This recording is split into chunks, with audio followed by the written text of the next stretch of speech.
going to get started. First of all, welcome to the Ruth Ann Bleakney Senior Center. It's great to have you all here. This is the 2014 Candidates Forum. Again, I welcome all of you here. I don't know if you know the candidates, but I'd be happy to introduce you to them. We have Jamie Lucchini, who is running for Vernon Grove. We have, I have to meet them first. Joe Gallery. Hi, Joe Gallery, School Committee. School Committee. Scott Crucifoli, Highway Department. St. Carson School Committee.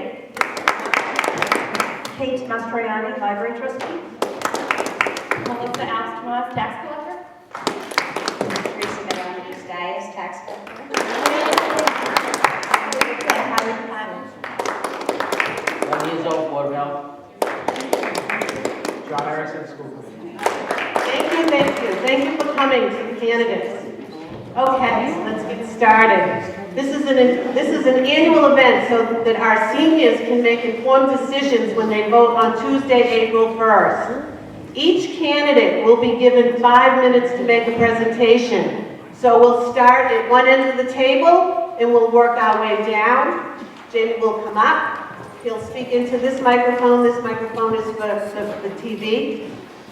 He has 5 minutes to do his presentation. He'll sit down. The next candidate will come up. At the end of that, it'll be followed by questions and answers. Each person in the audience can ask 2 questions. Different questions by each person, and the questions must be directed towards the candidates. No debates, please. So, I think we're all ready to go, so I'm going to leave it up to the candidates to do their spiel. Good luck. Listen up. Thank you. Go first, whoever. Yeah, Jamie. Go first.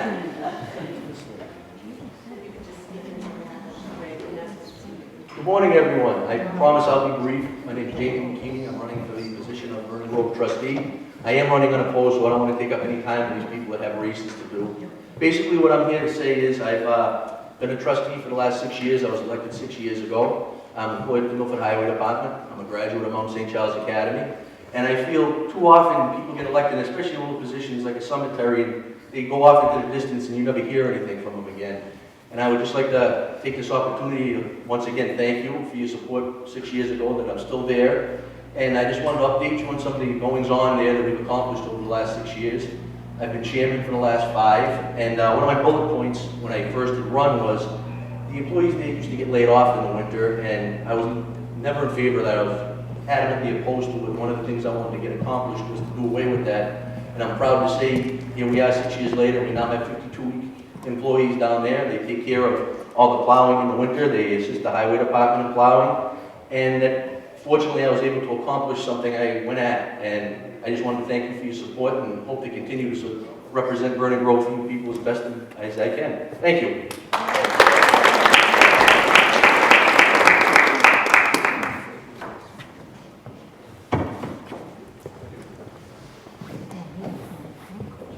Good morning. I'm Joe Gallery, currently running for one of the 2 spots in the Milford School Committee in this one. Hello. All right. Joe Gallery, I'm a 3rd generation Milfordian, born and raised. I graduated in 1996 in the Milford High School. I currently live in Milford up on Violet Circle, great neighborhood. I currently work for Milton Caterpillar right now. I work for government contracts dealing with budgets through the government and with Raytheon. I decided to jump into the run for school committee. A couple friends had put the bug in my ear about it.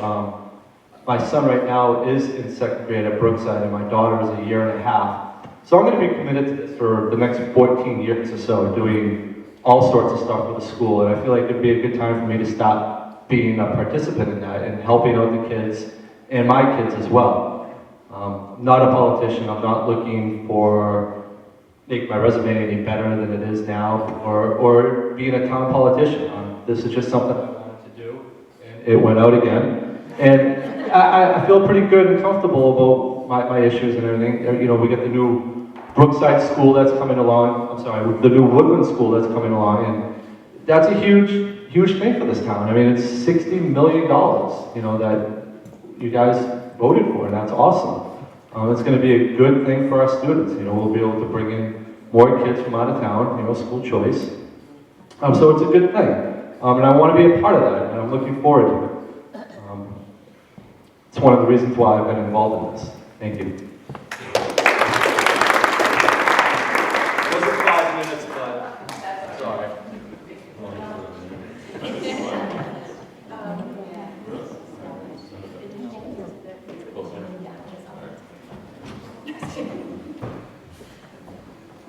Hello, everybody. My name is David Levine. I'm a resident of 1992. I moved here from around, lived in Everett. I'm a graduate in 1983 from Everett High School. We voted for the casino, so I don't live there and I didn't vote for it. I graduated from University of Massachusetts with an economics degree. I went to Suffolk University for a master's in business and also have a master's in accounting from Suffolk as well. As far as town involvement, I was on the capital improvement committee for 5 years. I was also on the building school committee for the Stacy and the Brookside renovation. And I'm also a town meeting member, and I voted for and favorable for the Woodland School. The reason why I'm running is I met somebody, in fact, it was at Shelley's Bake Sale. They said they like me because I'm new and different. I don't think anybody here knows who I am, to tell you the truth. I know there's a lot of people here from residents from Milford that are homegrown. I'm new. I have 2 children that went through the system. My daughter Rachel graduated last year. She's a freshman at BU, playing softball. And a sophomore named Jennifer. She's a 10th grader, and she's preparing for the prom. The reason why I'm running is because I have a passion for education. I'm in the development industry. I work for New Balance Development Group. And the Woodland School project is huge. We need someone there who can monitor it, monitor the budget. And also we have another real estate play, which is Middle School East. Someone has to look at that building when it goes empty to understand the cost there. So thank you for the opportunity, and I welcome your vote.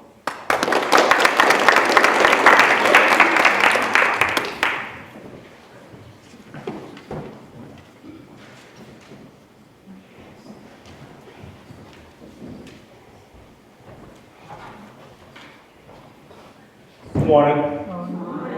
I'm Scott Crisafoli, a current highway surveyor.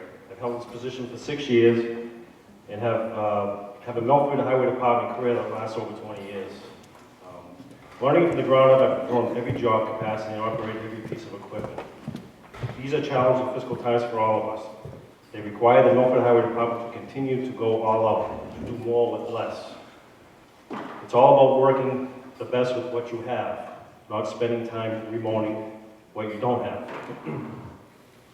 Gas, salt, asphalt, the cost of most everything continues to rise. Nobody wants more taxes, and everybody wants a higher level of service.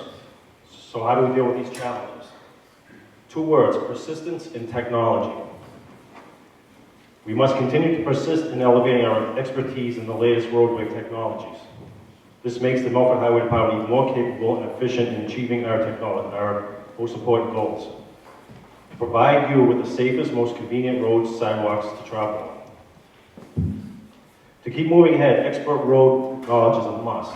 Over the past 6 years, I've continued my roadway education with the Bay State Road Scholar Program at UMass Dartmouth. I've joined several highway associations. Both areas are valuable in learning new ways of doing things to combat rising costs. By never quitting to learn, we will always be prepared for the challenges and obstacles that confront us. Thankfully, technology and ice melt options, road repair base, and surface treatments has come a long way in the past 6 years. Knowing, testing, and implementing the right technology leads us to using new materials that cost less. And important, don't sacrifice good performance results. At the top of my lawn sign says performance driven. There's a good example. Last year, there were 19 roads repaired in town. That's almost double the yearly average for the past department. How is this increase in road repairs enabled? 3 things. Knowledge of and implementation of the newest roadway technology, increased efficiency, and the town's confidence in current Milford Highway abilities. Based on merit, additional budget money was allocated, knowing it was money well spent. Another way of stretching our tax dollars is to obtain state and federal grant funds. Once again, persistence combined with my expertise is needed. Over $4 million has been acquired or is in the process of future town projects.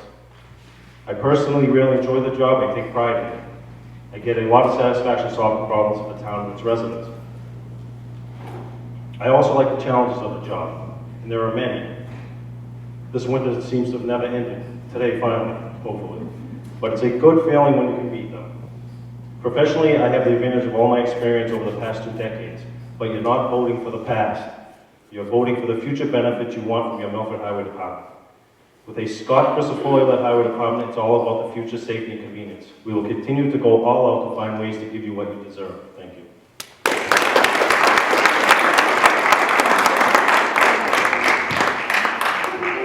Starting to hold and unfold because they haven't said that, and it's a little confusing to know that there's 2 people for the position or just 1. When you go to the podium, make sure you say what you're running for. Okay, we'll make sure you know. Before you start, the candidates, would you like water? Good morning. I'm Jennifer Carson. I am running for one of the 2 available seats on the Milford School Committee.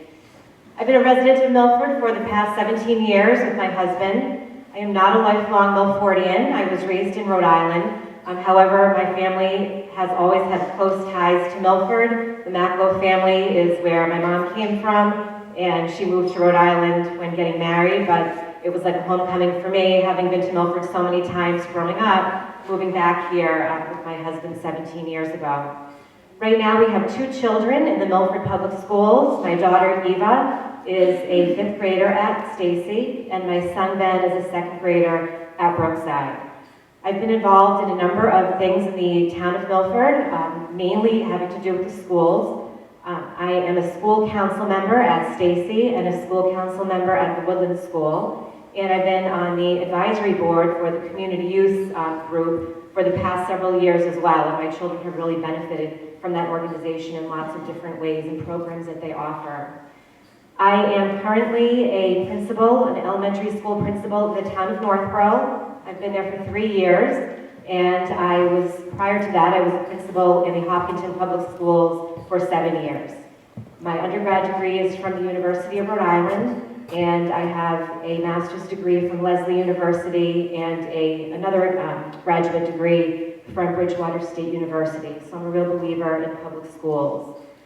Working in the profession that I have for the past 20 years, I feel that I have some expertise and some experience that I could lend to our schools in Milford.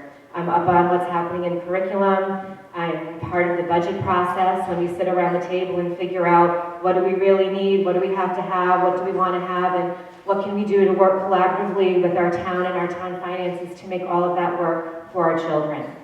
So I feel I have a lot to bring to the table. I do have passion for education. Being a teacher and then a principal is what I have always wanted to do. And for me, this feels like another way that I can support my children, your grandchildren in the town of Milford. So thank you.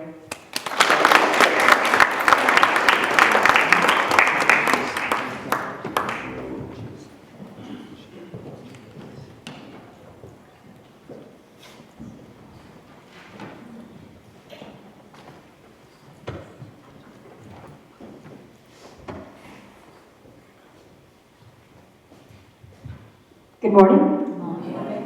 My name is Kate Mastroianni, and I'm running, I am one of 3 candidates for 2 positions for library trustee.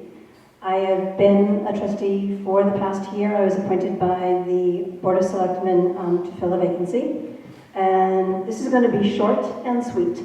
I believe that the library is an amazing resource for the town. It reaches out to across the generation. They have an extremely active children's room, young adult room, their outreach program. They're an amazing variety of activities, lectures, and all sorts of activities at the library. I would like the opportunity to serve the library for another term, which will be 3 years, and I'm asking for your support and your vote. And I hope you have questions for me. Thank you.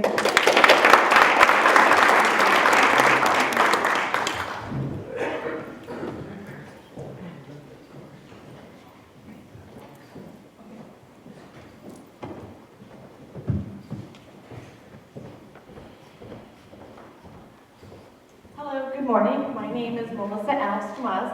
I'm a candidate for an open position here in Milford, and that is the position of the tax collector. I am a lifelong Milford resident. I was born and raised here in Milford. My husband and I currently live in Milford. We are raising our family here.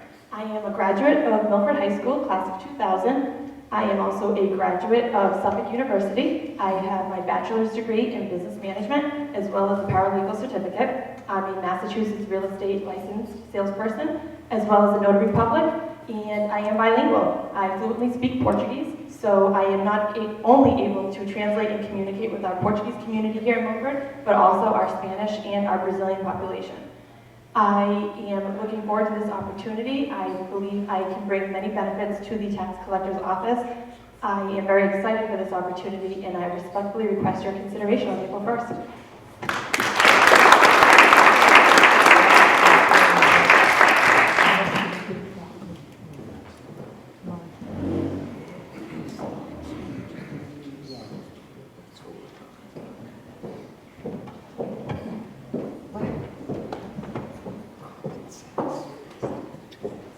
Good morning. My name is Teresa Diamandis-Dias. I am currently the acting tax collector and have been for the past 6 months. I come with 11 years of experience.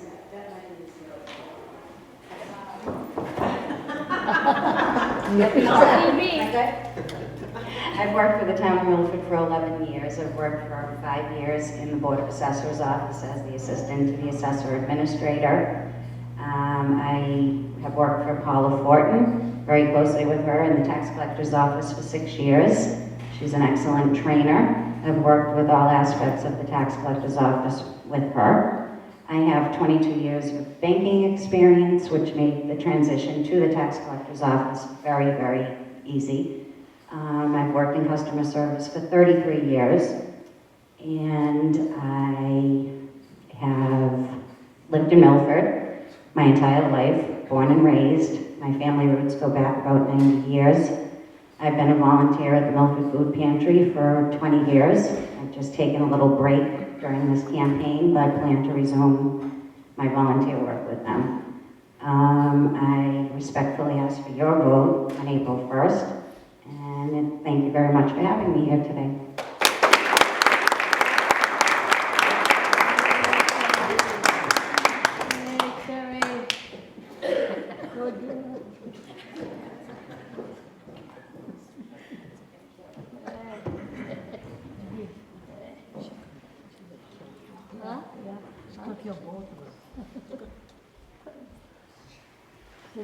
Good morning. Thank you for inviting me here today. My name is Shelley LeClaire. I'm a lifelong resident of Milford. My parents are Irma Colabello McGee and the late James McGee. I have 2 daughters and 3 granddaughters. I am running for the position of highway surveyor. I'm your former highway surveyor. I did that capacity for 9 years, and prior to that I was assistant to the highway surveyor for 12 years. I also worked in the Department of Inspections for 2 years. I feel my experience is paramount to the department, and I enjoy working as a team. I feel it ran smoothly when I was there. And just to answer a few questions, I am currently working for Carlo Molinari, which was a question some people had asked. I believe in public safety. When I was the highway surveyor, I was able to build a $1 million building. I also implemented the leaf removal program, which I'm sure some of you enjoy. I was a member of Mass Highway and Mr. Highway County.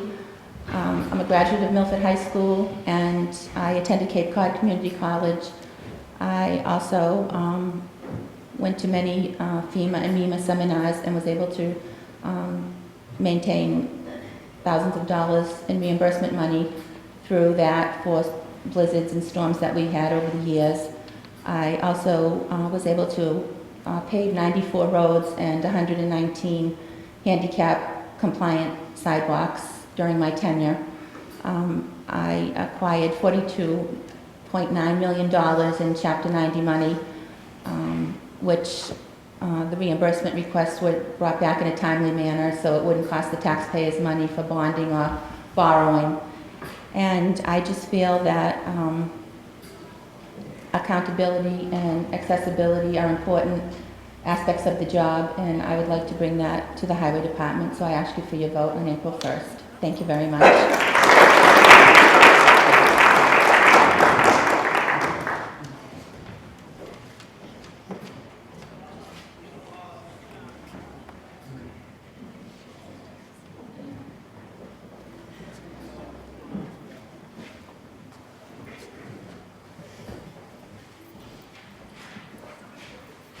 Morning, kids.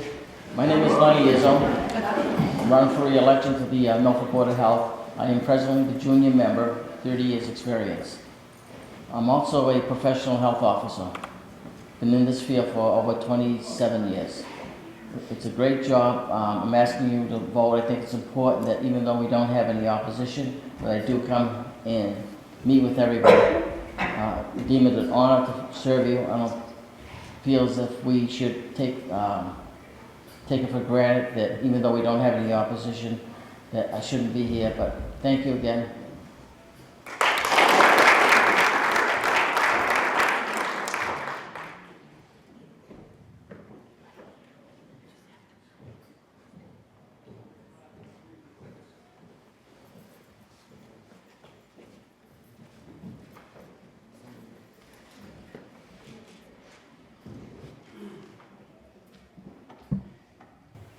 Good morning. Can everyone hear me? Yes. Okay. Nice to see so many familiar faces. For those of you that don't know me, my name is John Erickson, and I am a candidate for school committee. There are 2 available seats, and we have 4 candidates running. Like so many other people here, I am a lifelong Milford resident. My parents are Billy and Diana Erickson, my mother formerly Diana Lucia. Grew up on North Purchase Street. We were the last house before you hit the Hopkinton line, if anybody remembers, before some of the more recent development. I'm a 1986 graduate of Milford High School and a 1990 graduate of Worcester Polytechnic Institute.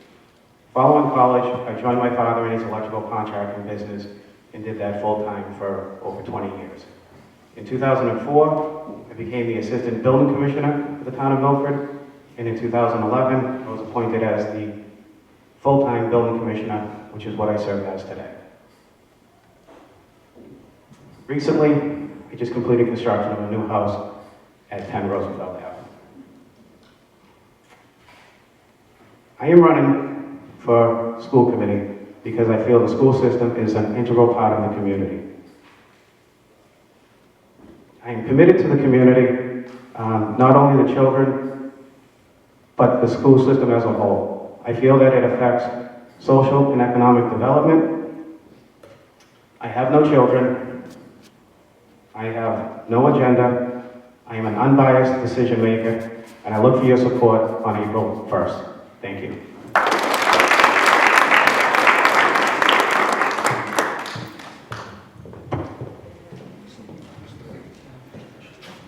Thank you to all the candidates. Now I'd like to open up for some questions. You can each ask 2 questions to each candidate, or whoever you would like, but you are limited to 2 questions. No debates, please. So show of hands. Any questions? Okay, Gail. My question is for Scott Crisafulli. I live on Vassar Drive, and we were supposed to have our street done last year, and it was not done. And I would like to know if it is going to be done this year.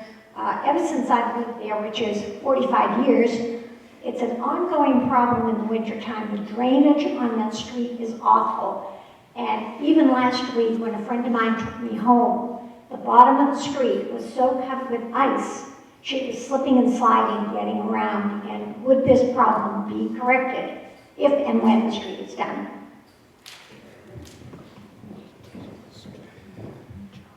Thank you for that question.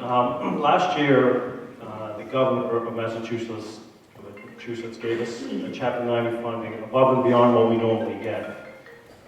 We were actually going to get $1.5 million. All our roads were scheduled at that point, and what happened was the governor cut back what he was giving us. We ended up with $600,000.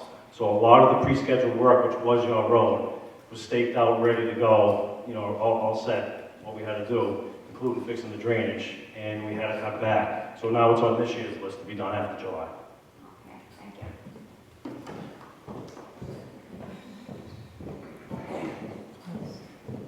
I have a question. I have a question for Scott also. Scott, what was the highway department total budget for this past year? And what was the budget for the first year that you were in, if you know?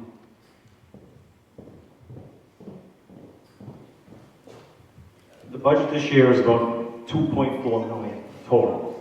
When I started, I really don't remember. It was, what's that? Rough idea? About that, half that? Not half, no, probably just around 2 million, not, maybe a little above 2. I don't really remember.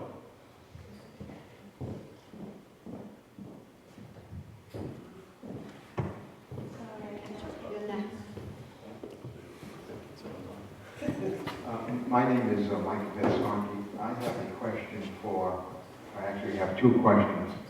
And I don't have a question directed at any one individual. I would like to know how each of the school committee candidates feel about the following.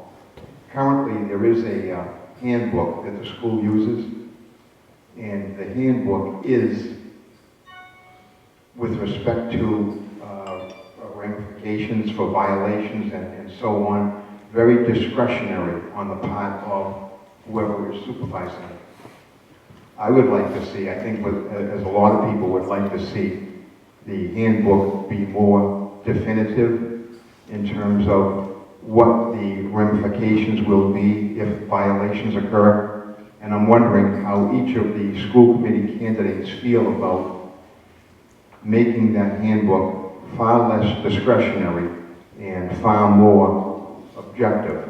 For example, if you do this, then this will happen, as opposed to having it be subjective up to and left up to, let's say, a teacher or a principal to say, well, this is a little bit of a different case and we were going to let this one slide. So I would like to know from each of the school committee members how they feel about this, and if they feel that it should be less discretionary, how will they work to change that? Second question, once again, for each of the school committee candidates. As far as I know, currently there is no policy that prevents a teacher or an instructor from having a relative in their class.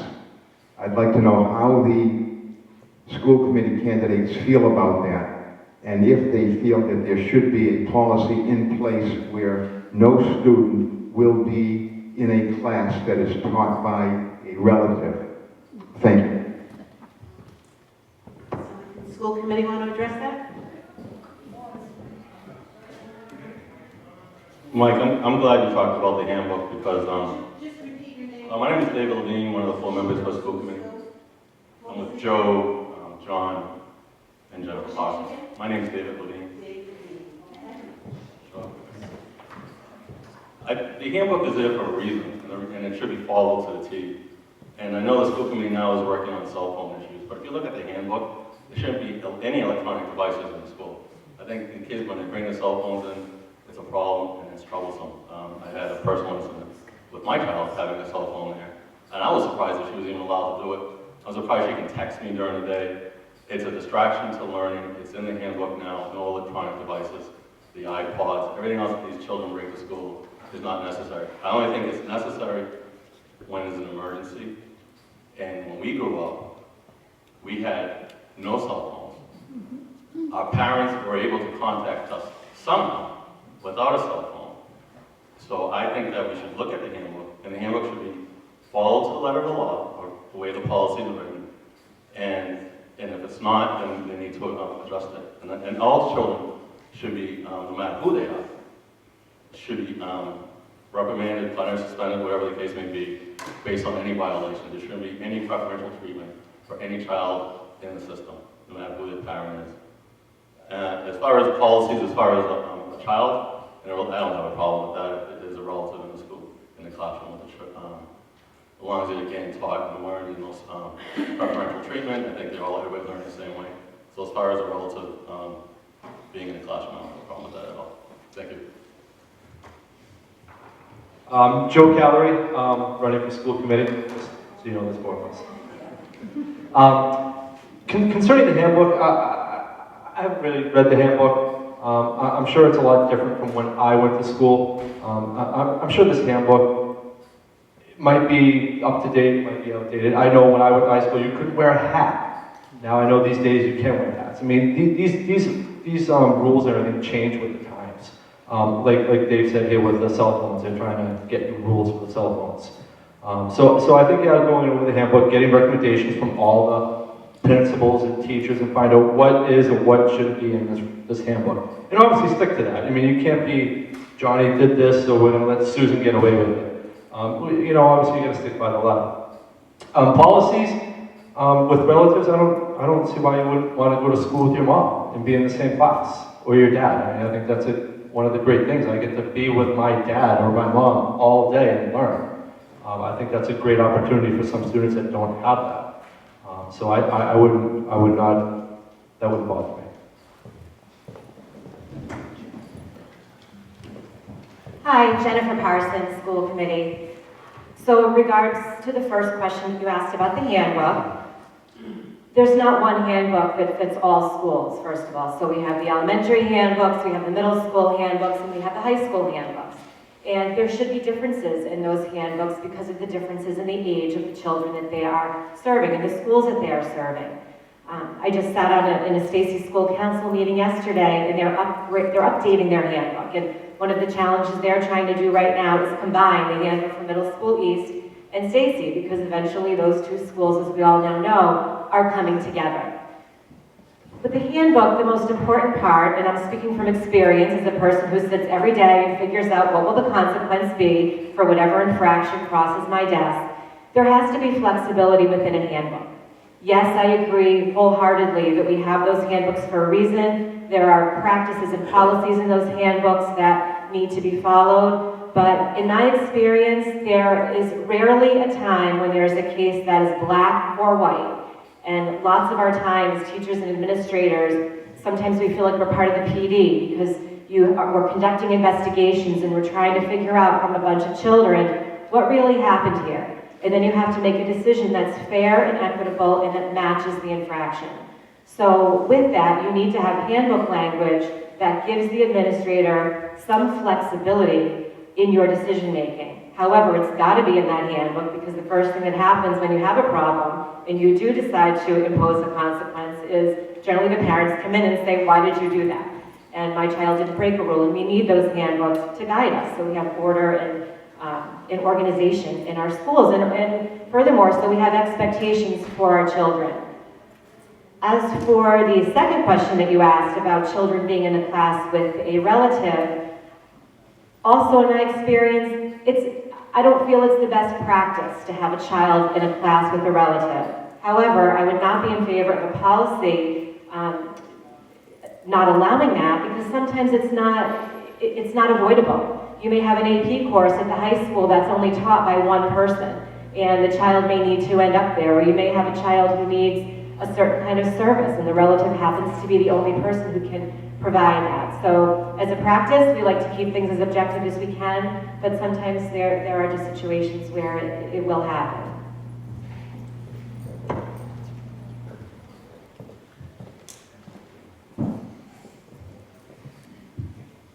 John Erickson, again, candidate for school committee.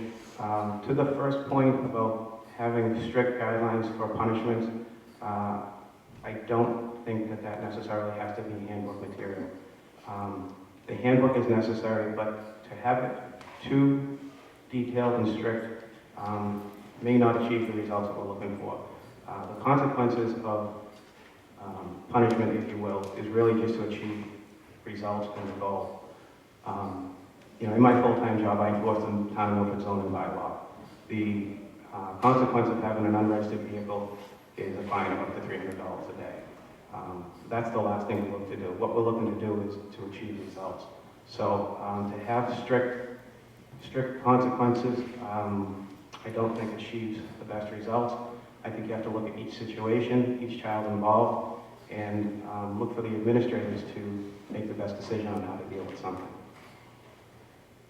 With regard to the second question, with having a relative in a teacher's classroom, I again would look at that on an individual basis and trust that the principal will make the best decision for those involved. Thank you.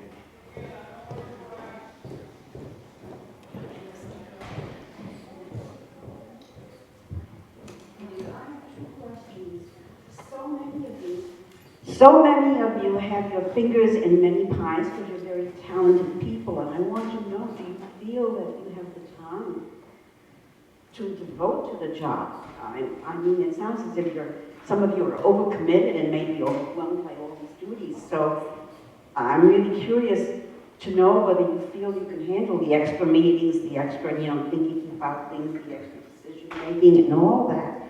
So.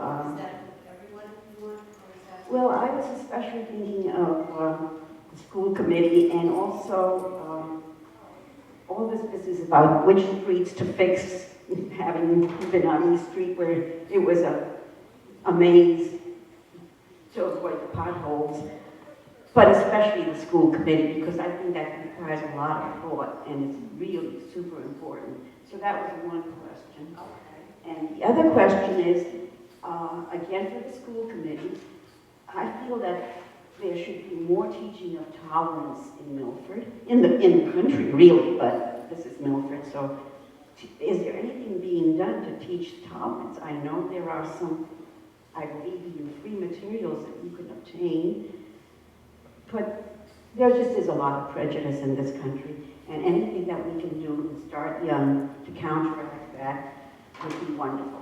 We wouldn't have people shooting other people and killing kids in school.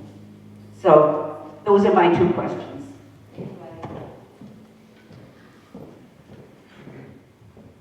Two great questions. First, I went into this knowing that it was pretty much a second job. Like I said, I have two kids. I'll be doing this if I, hope you guys will elect me for the first 3 years and hopefully, 14 years. I'm going to be through the school system. So I am aware of the time, and I will dedicate all the time that I can. I'm passionate about this. This is why I went ahead and started to run for school committee. I'm pretty happy about that. Tolerance, it's always going to be an issue. Right now, you get the bullying and all that crazy stuff that kids do, and it never stops too. It's always on social media. If you got bullied when I was in high school, it stopped at 3 o'clock, and that was it. You were playing football afterwards in the street. This day and age, it's 24 hours. I think the town has a great program teaching these kids some tolerance, the bullying programs that they have. And you also have the after-school programs that they have. The youth center does a great job. Keep these kids off the street, keep them working and playing together with each other. So right now I think we're in the right way of making headway and kind of keeping the tolerance down and getting these kids aware of what's right, what's wrong. This isn't cool. As far as time commitments, I have 2 grown children. I think I was on the capital improvement committee when I had 2 younger children, and I couldn't do it because my time and energy went to my children for their events and to be there for them. So now I have the time. I said this last night at the PTO meeting. I might have too much time. My wife would want me out the door anyway. So if she wants me elected just for that reason. As far as tolerance goes, I think we have a great community here with the diversity of our population. I know my children have really integrated themselves with everybody. I don't see any bullying. I haven't incurred any. The only thing I did see is, which group my daughter's with, boyfriends. That's the tolerance issue I see is, which girls are going out with who and the cat fighting and everything goes on there. This is a great community. That's why I stayed here. That's why I'm living here, is because of, there's a lot of connectedness in this community. I agree with Joe wholeheartedly on the youth center. You go in there and you see all the activities going in there and the diversity of who's playing the volleyball, who's playing sports, and all the get-togethers there. So we should be proud of this community for the diversity and the togetherness that we have. Thank you. So in terms of being busy, personally, I'm a very busy person. One of the things that will happen naturally, if I am fortunate enough to be elected to school committee, is I will be forced to drop some of the things that I'm currently involved with. So no more school councils, no more community youths. You can't do both of those. You can't do those things and be on the school committee. So in my mind, it's kind of a shift, one for the other. Although in terms of the responsibility and the workload, school committee will be far more of a commitment than the other things that I've been involved in. So I have a couple of reasons why I think that that's okay for me. This is kind of the life that I've chosen with my family. I've always worked a lot. We have 2 children who do require a lot. And part of our personal balance in our lives, one, I'm married to a trained chef, so he does all of the cooking. So I don't have to worry about cooking any meals in my house. And we've kind of worked out a balance between who gets which child to which activity. And no matter what, my children are still my first priority. And I am at so many things for my children, and in my mind, that's a natural connection to the school committee. They're little kids still, and they'll be moving up the ranks, and I'll be at a lot of things naturally that involve them. And in my mind, school committee is really a natural extension of what I do every day for a living anyhow. So I think that my work as a school committee member would be improved because of the job that I have, and I think my role at my job will be better because of what I would learn as a school committee member. I also think for young girls, it's important for them to see their moms out there and involved, and I would hope that my children would follow in those footsteps of wanting to be able to give back to their community. So that's the time question. God, I blanked on your second. What was the second question? Oh, tolerance. It's an important one. With the issues that I see, I agree with the answers that have already been given. My children are most fortunately involved with kids from all different backgrounds, all different cultures, and it's just the way it is. There is a level of tolerance in our schools, but there is also always going to be a level of people who don't understand, who have a problem with somebody else. And it's not always because of language or race or nationality. Sometimes it's because they're little girls and they have problems with one another. Or it's because of family situations. And something else that I actually mentioned at our forum last night, we have a real problem in our youth right now in terms, and really in our whole country, with mental health.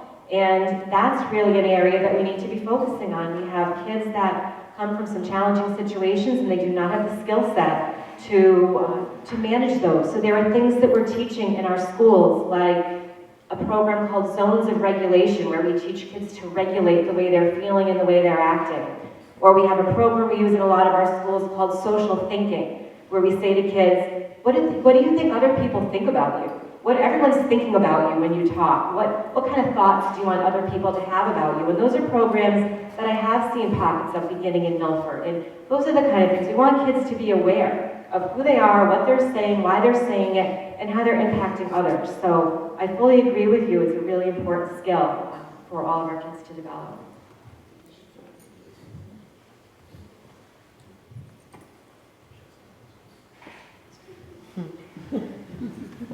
Thank you. To answer that question, if I was answering that question 5 years ago about the time whether or not I had the time to commit to the school committee, the answer would be much different. Back then, as a self-employed contractor, your days never really ended. So my answer would be different. But today, I work full-time for the town of Milford as a building commissioner, and it's generally an 8-hour workday. Granted, it's extended on numerous occasions, but when I get home from work, I really have nothing better to do. I have no children, and I think this is a just cause, and I'm willing to work really hard at it and devote the time. With respect to tolerance, my feeling on tolerance is taught by example. It starts at the home, and it continues with all the peers and mentors and educators and administrators that children come into. I don't feel children have changed much in the last 100 years. Society has, and parenting has. So I believe that, it's taught in that fashion. Thank you.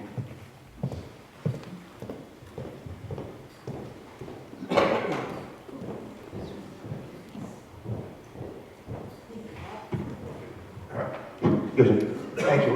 This question is for the candidates for school committee. Probably going to be directed more than 3 out of the 4, but I passed as being a voter in Milford for over 40 years, let's put it that way.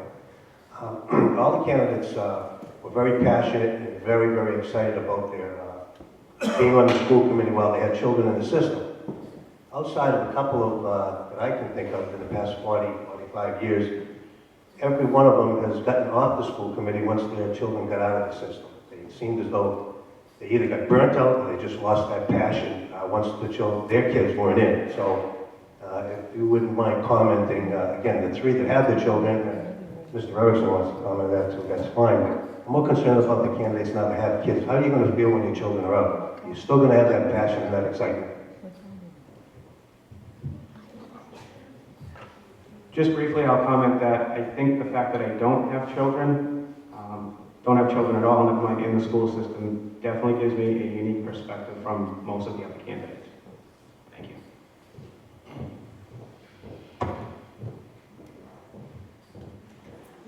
Education for me is in my blood, so I will never lose my passion for education. It's just who I am and it's what I'm all about. But I just did some quick math on my fingers, so when my youngest is out of school, that would have been, if I were to be elected, that would be 3 terms from now. So I think the question is, would people be sick of me by the end of 3 terms? And, you know, how many terms do we really want the same candidates on the committee?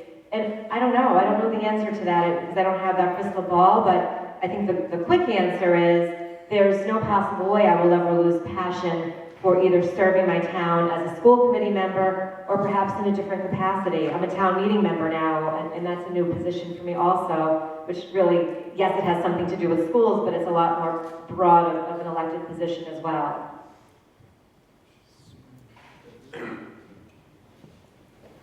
I have one daughter in the school system now. My older one graduated last year, and she's a 10th grader. So I really don't have much skin in this game anymore as far as the progression of Jennifer.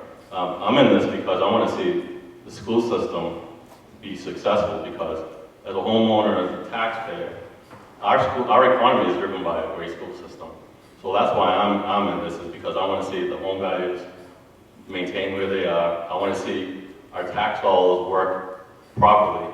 And I'm not in this for a child. I'm not in this for my child. And, you know, unfortunately, maybe past school committee members were, and they left because, you know, they got what they needed, and they left because their child graduated, and they no longer have the passion for it. You have to think about that. So I'm in this for the well-being of the town. I'm in this, again, to see Dr. Tremblay and his administration staff succeed, and for the teachers to have a good environment to learn and teach it. Good question. When I pulled papers, I thought I was only going to do it for 3 years. I'm totally invested in this. Like I said, I'm going to have kids through the school system for the next 14 plus years. I didn't do this just to, you know, get something to do. I did it for the kids and for everyone. Since all my friends still have kids that are in the school system. So I'm in it for the long run. I'm not seeing myself not doing this just because my kids aren't in school. Judging by being in my 50s, still going to the school committee if everyone votes for me. So I'm in it for the long run.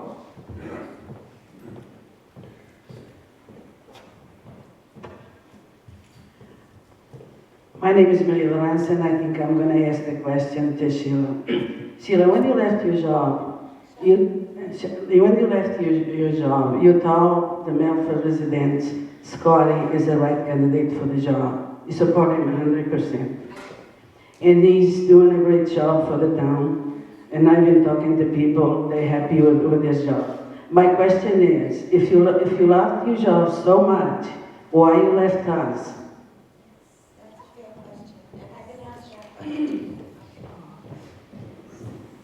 That's a very fair question, and I've been asked that question. I did endorse my opponent, and I helped train him, and I felt that I was leaving the department in good hands. And over the last 5 years, I've received numerous phone calls with concerned citizens who have been unhappy and who have not been able to have their problem solved or be able to get through to a person because there's no one there to answer the phone but an answering machine. And you can't hear me? I'm sorry, can you hear me now? Okay. They've just been concerned, and they've reached out to me, and not being able to do anything because I'm not an elected official. I'm not the type of person who's complacent. If I see there's a problem, I try to fix it. So having said that, I thought about it, and I miss being part of a team. I miss helping people. I miss solving problems. And I like being accountable and accessible to the residents. And basically, if that answers your question.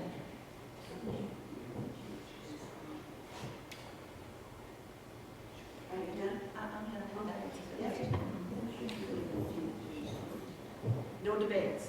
No debates. No debates. No debates. Do you have another question? I just have to say again that a lot of you know me. I run around Milford a lot of times, not even for a job, but to look what's going on in our town. And lately, in our town, they asked me what am I support, and I said Scotty's doing a great job, and people do agree, and then there's a lot of people out there who do agree with me. And again, I do believe if you love this town so much, and if you would love this job, you won't leave us. You won't give us someone else. You would stay with us, not for another job. I don't know what kind of job you do now, but I believe you still work for the same job you left us. I don't know if it's true or not, but again, I think we are happy with the candidate we have, and I give it up for the other people too.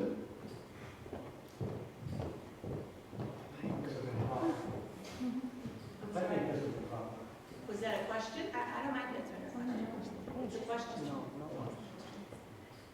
Well, I think she has an opinion, and if she wants me to answer with my opinion, that's fine. It doesn't matter to me. Was there a question in there, Maria? Was there a question there? For Shelley? Oh. No, please, no, this is not no debates, no opinions, questions, please. Is there any other questions? I have a question. Do you want to respond to that, Shelley? If that was an opinion, she should be able to respond to it. Would you like to? But I will let her respond, but from here on, please, no more opinions. I do love this town. I've lived in this town my whole life. I worked at the highway department for 23 years, and I wanted to broaden my skills and learn the other side of contracting and see how the other side works in conjunction with the highway department. I had no intentions of coming back. I left, and like I said, after having numerous complaints, I'm a go-getter, and I do what I need to do. But I just would like to ask you one question, Maria. Have you ever made a decision in your life that you regretted? Not really. No? Are there any other questions? Okay. No, two questions, Diana. A question, no opinions. One question. Highwayman. Joe, microphone to your mouth, not screaming. All right, I'd like to ask you if you could do something where I live. I live on Proper Street, which was ignored years ago. Okay? My brother did the rest home, okay, you can have that. My brother did the rest home, and he asked for some help, never got it years ago. You were probably under the floor program, okay? And my sister's there too. And I'd like to know if something can be done where I am. Fountain Street? Yep. Fountain and up to the door. Fountain Street's getting to the point where the actual road itself doesn't need work. And we're looking into different technology to take care of the road. But we also have a plan, been working on for a couple of years for another sidewalk across the street from your house. It's kind of a big job. It might have to do some land taking, things like that, so it's kind of a slow process at this point. But because we cannot plow that sidewalk on the opposite side of the street and the children have to walk up that road, it's always been a big issue with us. And unfortunately, our equipment's too big to do that. And we need a sidewalk that's clear of telephone poles and anything else in order to do that. So that is something that we are looking into, yes. I want to compliment you for one of the best you can. Thank you, Joe. Thank you. Mike, you already asked 2 questions. I just one more. I'm sorry, it's limited to 2, Mike, I'm so sorry. This is directed, is it not directed? You got another one? What do you mean in a minute? Anyone else? Are there any other questions? This is an important one. Okay. Any other questions? Phyllis, do you have a question? Comment, I wanted to thank all of the contestants, if you want to call them that. I wanted to comment that in order to qualify to not only run for public office, but to hold public office, all you need to be is a registered voter. And I wondered why it was that simple, and then it occurred to me, that's so we can lure you all in and get your names on the ballot before it occurs to you that your private life as you knew it is over forever. And for that, I want to thank all of you for your willingness to serve this community. We've got a town that we can be proud of. And for 31 years, I worked for the school department, 11 years at town hall. So I have a pretty good knowledge of every department and every board that's represented here today. My first, I would say, exposure to what it's like for people to run for the pure motive of public service was the school committee meeting many, many years ago when the law changed and the school committee members could be paid a stipend. I was at that school committee meeting when the decision was made. There wasn't any discussion. The vote was unanimous. No, we don't want anything to sully the integrity of this committee. We wanted our motives to be simply pure. Kate Mastriani's dad was one of the school committee men that were at that meeting, and I was, a relatively young person, and I was just really impressed, and I thought, it sounds hokey about when people talk about public service and what it means to serve the town, but that's what you all are doing. You put your names out there, your reputations, you're taking your chances, and as Dr. Tom Semino, who was a superintendent at one time, said, what's wrong with these people in Milford? He was talking about the school committee. They spend thousands of dollars on a campaign for a job that doesn't pay them a cent. I said, well, that's the Milford way, and it seems like the Milford way continues. On behalf of Milford's voters and taxpayers, I thank you all.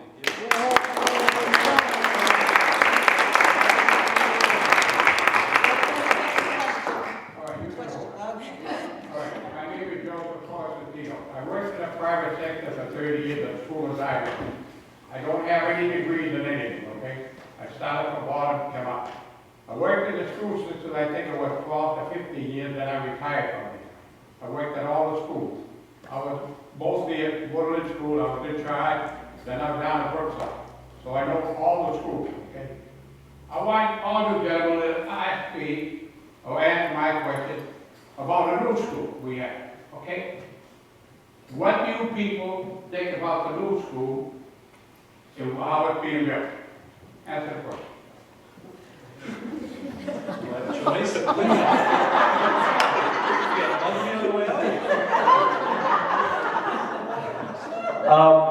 The new school, the new Woodland School, it's a must. Bob Tremblay walked me through that school a couple months ago, and to see these kids taking classes in the gym storage room, there's no need for that. They don't even have a stage anymore. So I think this is a good idea for the town, and it's in our best interest. We're actually not letting in school choice kids anymore, so therefore we're not letting in revenue, because we don't have the room at at Woodland. So this is a great idea, and it's going to be great for the town. It's something that people are going to want to come back to our town more. Wow, I get to go to that brand new school. That's awesome. So I think what we're doing is a good idea, and you guys all voted for it, which was amazing. I know some people had their ups and downs about it. There was a lot of work into that. 10 years in the making. Money saved. Some things didn't get done. But in the long run, we're going to have an awesome school, and everyone's going to benefit from this.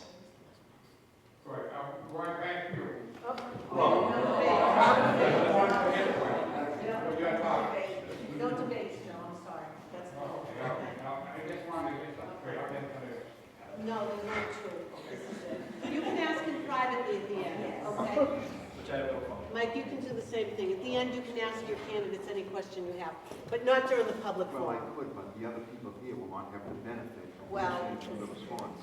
Go right ahead. We do need a new school. However, we need 3 grades in one school is the question, and the answer is we were mandated by the long-range planning.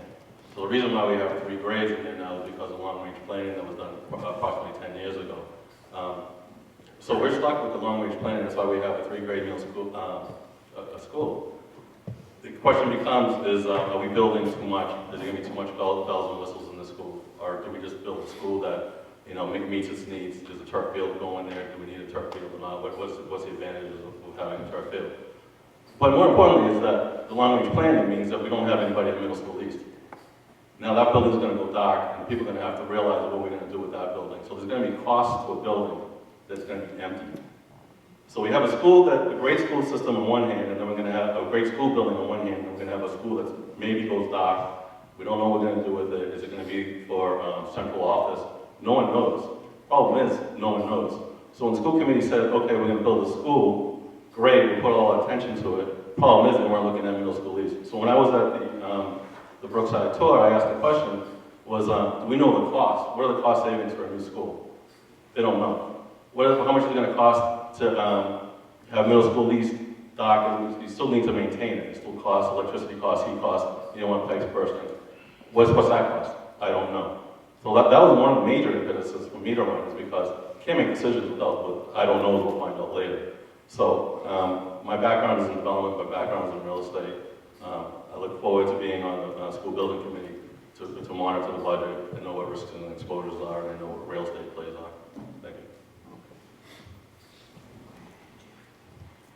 The school where I currently work in Northbrook is also in the process. We're almost in an identical time frame as Milford is and was for getting approval for a renovation and an addition. I happen to work in a school that, in our particular purpose, a new school wasn't the right option for a lot of different reasons. We are regulated by the MSBA. If we want their coupon for a certain amount of money off of a school, we have to follow their regulations and their rules. MSBA, the Mass School Building Authority, was put into place to protect the taxpayers. It was put into place so we wouldn't have, not to say something not very nice about another community, but another Newton North High School that was really built as a Taj Mahal, and that they went completely out of control with that building. Woodland, the new Woodland, well, first of all, just to backtrack, I was able to go to the tour that they had for the school, and I was actually so disappointed in what I saw in that school, in the condition that it's in, and the conditions that our kids are learning in. The conditions in that school right now are impeding the teacher's ability to teach the kids. It's not a good place for learning. It's not a happy building. It's not a light building. As David said, or Joe said, the kids are learning in closets, and that is not appropriate, and that's not the way I have seen this town function. The new school is big, but it is meeting part of the goals that educators and other knowledgeable people in this town say are the right things for kids. 5th grade in a middle school is not where 5th graders should be. They are 9, 10, 11 years old. They are little kids. They need an elementary school model. The number of transitions we have for kids, it's absurd. It's absurd to think kids go to a school for 2 years with the number of issues the kids face today and bring to the table. If we want kids to improve and have a better standing in society, they need teachers who get them and understand them and know them and have a relationship with the families. Yes, Woodland is big. It's going to house 900 plus kids. It has to be big for that number of kids, but the number of hoops and bells and whistles that the MSBA forces you to go through as a building committee, there is no room for fluff in that building. It's going to be current, it's going to be state of the art, but not in a way that's out of control or out of the realm of what's just right for teachers to be able to teach kids. So I was in favor of that. I think it's going to be a great plan, and I'm really looking forward to the work that's upcoming in the next couple of years.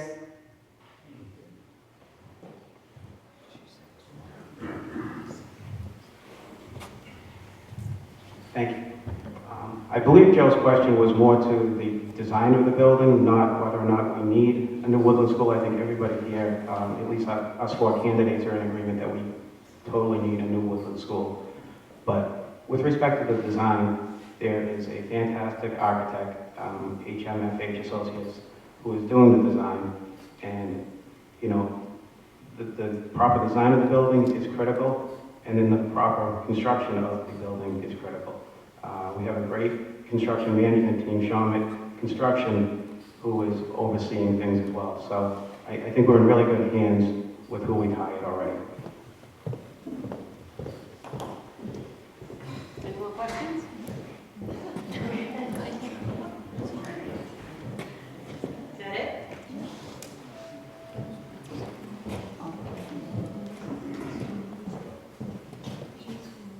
I have a question for the tax collector candidates. What is your experience in tax collection that makes you qualified for this job?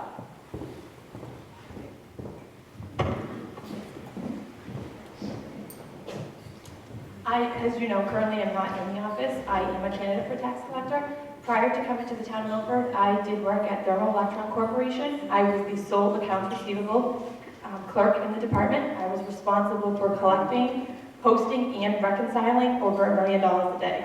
I do have experience in accounts receivable. I am currently the interim director of the Community Development Office.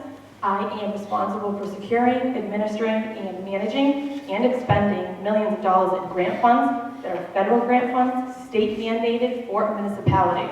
So as you can imagine, expending and receiving grant funds is far more difficult than receiving a payment and depositing it into an account.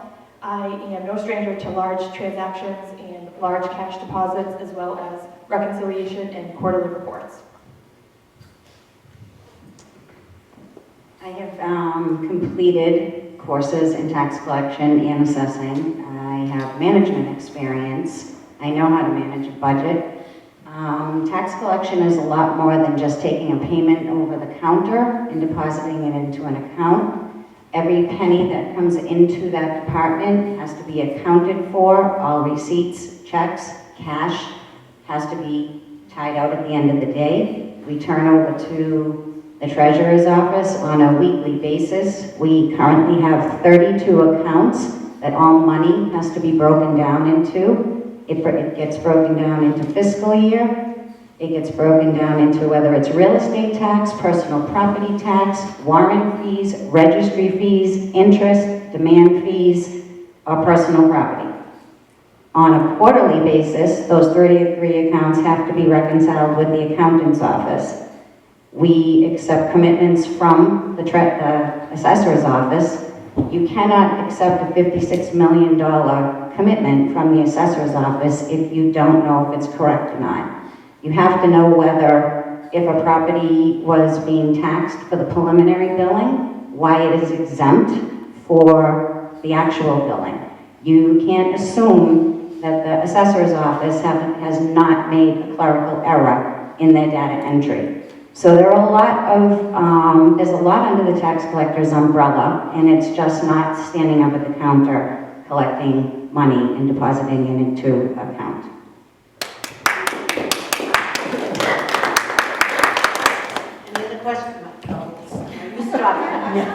Michael, you can ask any of these candidates questions after the forum, and they will be happy to answer them for you. Are there any other questions from the audience? Is it a question, Phyllis?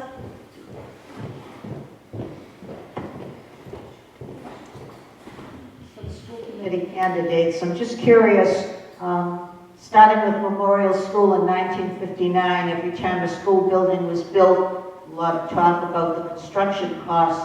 And one or two of the school committee members would always bring up the fact that now that the school is built, you're going to have to maintain it. Have there been studies done as to whether there will be increased maintenance costs, additional staffing, not only teachers but custodial staffing, et cetera, comparing the new school that's projected to be built with the existing Woodland School?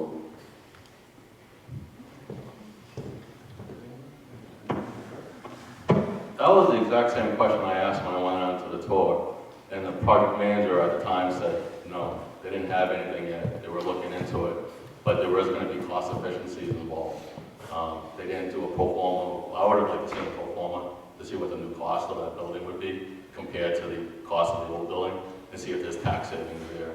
To my knowledge, it hasn't been done yet. We would have to follow up on it and talk to the project managers and make sure that that is done, because to my knowledge, it has been done at the time. Again, it's the same exact question I asked them.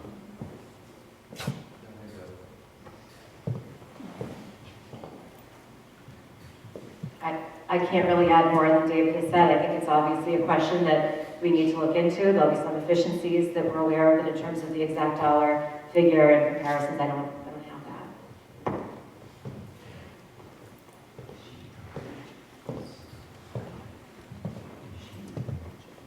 Again, I'm not aware of an exact study to this topic either, but what I do know is that we will be decommissioning one school. So you have the savings from middle school east, and you have that coupled with the new building being a green building and very highly efficient in terms of utilities. You know, some of that equation is what the town will do with middle school east. If we keep it, we still have the maintenance and annual expenses of that building, but I don't think the whole picture's been looked at in a close study.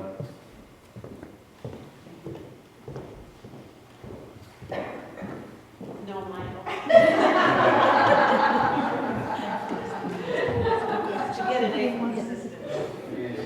Anyone else?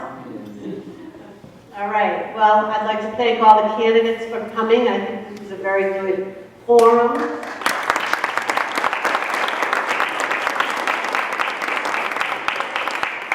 And I hope everyone comes out to vote, and I wish you all the best. Thanks again for coming.